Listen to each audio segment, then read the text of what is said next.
A varíola do macaco foi declarada uma emergência de saúde global. E agora? Recentemente, a OMS declarou a varíola do macaco como uma nova emergência de saúde global. Isso vem causando pânico em boa parte da população e muita preocupação. Mas será que estamos diante de uma nova pandemia tão perigosa quanto a Covid-19? Há pouco mais de um mês, gravei um vídeo sobre a varíola do macaco. Mas de lá para cá, a situação evoluiu e a OMS e vários países estão declarando essa doença como emergência de saúde. Recomendo que você assista o meu primeiro vídeo para entender melhor o que é essa doença. Vou deixar um link na descrição para você clicar. Mas de qualquer maneira, farei um resumo agora sobre o assunto e comentarei as novidades. Por isso, fique aqui comigo até o final desse vídeo, que vou te explicar se realmente estamos em uma nova pandemia ou não, ou se seria um exagero da mídia e dos governos. Meu nome é Diogo Calil, sou médico cardiologista e quero te ajudar a cuidar melhor da sua saúde. E eu já vou te pedir também para curtir o vídeo agora mesmo e seguir o meu canal para receber todas as notificações. E compartilhe esse vídeo com seus amigos e familiares para ajudar mais e mais pessoas a ter uma saúde melhor.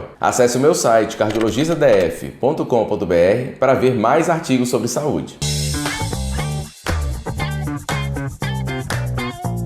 Então, para começar resumidamente, o que é a varíola dos macacos? Bem, ela é uma doença do grupo das zoonoses, que são doenças transmitidas de animais para seres humanos. E esse vírus da varíola dos macacos é parecido com o que causa a varíola humana, por isso recebeu esse nome. Mas a varíola dos macacos não é uma doença nova. Na verdade, ela foi identificada pela primeira vez em 1958 em macacos de laboratório. O primeiro caso em humanos foi notificado em 1970. E desde então a doença tem sido detectada em países nas regiões central e ocidental da África, sendo considerada endêmica lá, ou seja, com incidência relativamente constante ao longo dos anos. E o que está preocupando a comunidade científica é que agora está havendo um aumento do número de casos que estão se espalhando para vários outros países fora da África, o que nunca aconteceu dessa maneira antes. Quando gravei o meu primeiro vídeo sobre o assunto, agora em junho de 2022, havia 1.600 casos confirmados no mundo e apenas 6 no Brasil.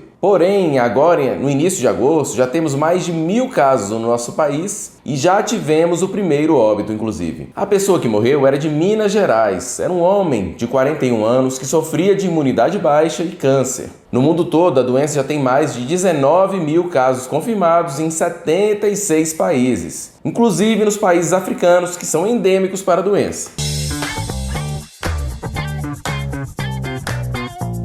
E como é o quadro dos pacientes infectados? A doença começa com febre, fadiga, dor de cabeça, dores musculares. Em geral, de 1 a 5 dias após o início da febre, aparecem as lesões na pele da pessoa acometida, que são chamadas de exantema ou rache cutâneo, que são manchas avermelhadas na pele. Essas lesões aparecem inicialmente na face, espalhando para outras partes do corpo, e vem acompanhada de coceira, aumento dos gânglios no pescoço, na região inguinal, e uma erupção formada por pápulas que mudam e evoluem para diferentes estágios. Primeiro vesículas, depois pústulas, evoluindo para a úlcera, que é uma ferida, e depois lesão madura com casca. E, enfim, a lesão sem casca com pele normal, quando as casquinhas caem, completando o processo de cicatrização. Vale ressaltar que uma pessoa é contagiosa até que todas as cascas caiam. A boa notícia é que a grande maioria dos casos tende a ser leve e os pacientes tendem a melhorar sozinhos após algumas semanas do início do quadro.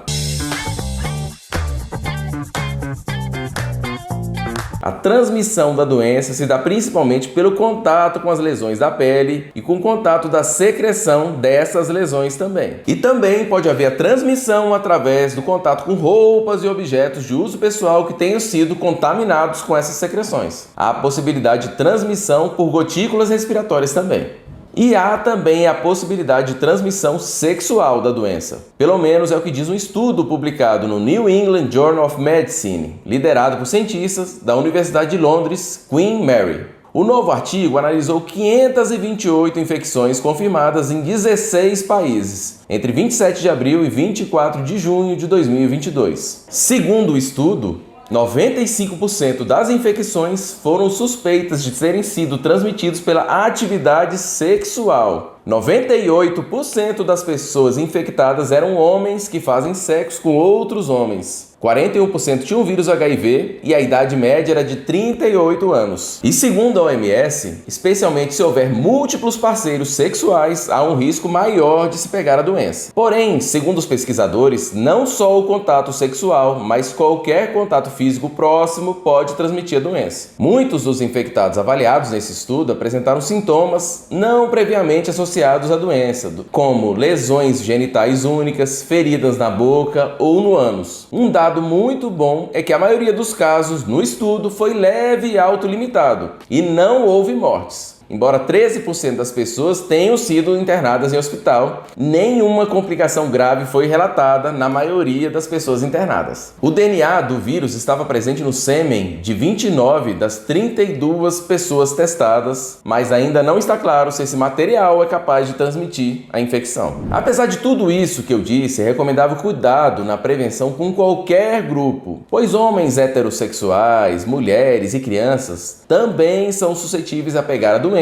Inclusive, já temos casos da doença entre crianças também, inclusive aqui no Brasil. Inclusive, crianças recém-nascidas, gestantes, idosos e pessoas imunossuprimidas são mais propensas a terem um quadro mais grave, pois o sistema imunológico é mais frágil. Por isso, devemos ter um cuidado especial na prevenção dessas populações. Outra boa notícia é que já existe vacina contra essa doença. A vacina é a mesma da varíola humana, mas confere imunidade para a varíola do macaco também. Porém, inicialmente, ela só deve ser aplicada em pessoas de risco e profissionais de saúde. Isso se deve ao fato dessa doença ser muito menos transmissível e letal do que o vírus da Covid, por exemplo. Por isso, até o momento, não há plano do Ministério da Saúde em vacinar a população geral. Inclusive, a OPAS, que é a Organização Pan-Americana de Saúde, já deve estar entregando as primeiras doses da vacina para o Brasil agora em setembro. Outra ótima notícia é que já existe um antiviral para o tratamento, chamado Tecovirimat, que é uma substância inicialmente aprovada para a varíola humana, mas que vem sendo usada em alguns países, como os Estados Unidos, por exemplo, contra a varíola dos macacos com relativo sucesso. A vantagem dessa medicação, o Tecovirimat, é que ele permite uma recuperação mais rápida da infecção, fazendo que o paciente fique transmissível por menos tempo.